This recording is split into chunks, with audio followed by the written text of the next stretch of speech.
Hi, ನಾನು ಸಂತೋಷ್. ನೀವು ನೋಡ್ತಿದ್ದೀರಾ ಸಂತು ಕನ್ನಡಿಗ ಯೂಟ್ಯೂಬ್ ಚಾನಲ್. ಎಲ್ಲರಿಗೂ ನಮಸ್ಕಾರ.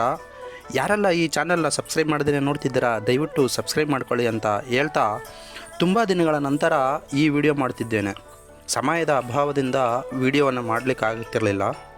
ಸೊ ಇನ್ಮುಂದೆ ಡೈಲಿ ವಿಡಿಯೋವನ್ನು ಮಾಡೋದಕ್ಕೆ ಟ್ರೈ ಮಾಡ್ತೀನಿ ಅಂತ ಹೇಳ್ತಾ, ನಾವಿವತ್ತು ಶ್ರೀರಂಗಪಟ್ಟಣದಲ್ಲಿರುವ ಶ್ರೀರಂಗನಾಥ ಸ್ವಾಮಿಯವರ ದರ್ಶನ ಮಾಡುವ ಅಂತ ನಾನು ಮತ್ತು ನಮ್ಮ ಕುಟುಂಬ ಸಮೇತ ಹೋಗಿದ್ವಿ.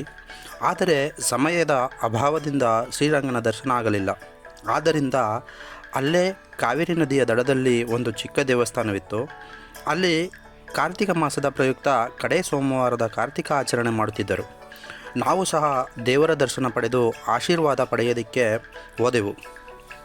ಆ ದೇವರುಗಳು ಯಾವುದಂದರೆ ಚಂದ್ರಮೌಳೇಶ್ವರ ಸ್ವಾಮಿ, ಶ್ರೀ ವಿನಾಯಕ ಸ್ವಾಮಿ ಮತ್ತು ಆಂಜನೇಯ ಸ್ವಾಮಿ ದೇವಸ್ಥಾನ. ಈ ಮೂರು ದೇವರುಗಳು ಒಂದೇ ಸ್ಥಳದಲ್ಲಿ ನೆಲೆಸಿದ್ದರು, ಅದು ಕೂಡ ಕಾವೇರಿ ನದಿಯ ದಡದಲ್ಲಿ. ಸೊ ನಾವು ಕೂಡ ದೇವರ ಆಶೀರ್ವಾದ ಪಡೆದುಕೊಂಡು ಅಲ್ಲಿ ಕೊಟ್ಟಂತಹ ತೀರ್ಥ ಪ್ರಸಾದವನ್ನು ಪಡೆದು ಬಂದ್ವಿ.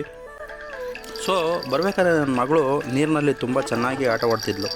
ನನ್ನ ಮಗಳಿಗೆ ನೀರಂದರೆ ಬಲೂ ಇಷ್ಟ. ನೀರು ಕಂಡ್ರೆ ಸಾಕು ಈಯ ಅಂದ್ಕೊಂಡು ನೀರಿನಲ್ಲಿ ಆಟ ಆಡಿಕೊಂಡು ಬಿಡ್ತಾಳೆ. ಸೊ ಅವಳಿಗೆ ಸ್ವಲ್ಪ ಹೊತ್ತು ನೀರಿನಲ್ಲಿ ಆಟ ಆಡಿಸ್ಕೊಂಡು ನಂತರ ಅಲ್ಲಿಗೆ ಬಂದಂಥ ಭಕ್ತಾದಿಗಳಿಗೆಲ್ಲ ಊಟದ ವ್ಯವಸ್ಥೆಯನ್ನು ಅಲ್ಲಿನ ಸ್ಥಳೀಯ ಭಕ್ತಾದಿಗಳು ವ್ಯವಸ್ಥೆ ಮಾಡಿದ್ದರು. ನಾವು ಸಹ ಆ ಪ್ರಸಾದವನ್ನು ಪಡೆದು ಆ ದೇವರುಗಳ ಕೃಪೆಗೆ ಪಾತ್ರರಾದೆವು.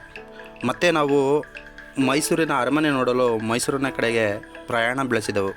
ಸೊ ಅಲ್ಲೇ ಇದ್ದಂತಹ ನಮ್ಮ ಟಿಪ್ಪು ಸುಲ್ತಾನ್ ಅವರ ಡೆಡ್ ಬಾಡಿಯ ಸ್ಥಳವನ್ನು ವೀಕ್ಷಣೆ ಮಾಡಿಕೊಂಡು ಮೈಸೂರಿನ ಕಡೆಗೆ ಹೊರಟೆವು.